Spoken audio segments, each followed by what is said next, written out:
So those cement hearts for my mosaic wall are very easy to make, but there is a story behind it, like always. I'm sorry. Don't worry, I will keep it very short. I started to make them because of my toxic sisters. Toxic people are those who don't have compassion and don't know what love is. That's why I did those hearts, because I hoped, really, I hoped so much they will change, but the fact is they will never change.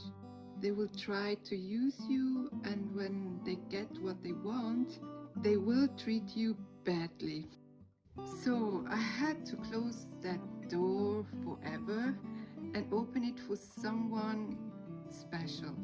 I took those cement hearts off the mosaic wall and replaced it with something else to calm me down, and thinking about someone who needed me even I don't know this person. And guess what?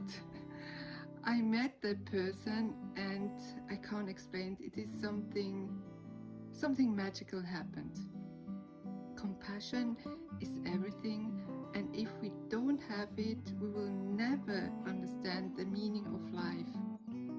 I always forgive everyone, but I don't forget.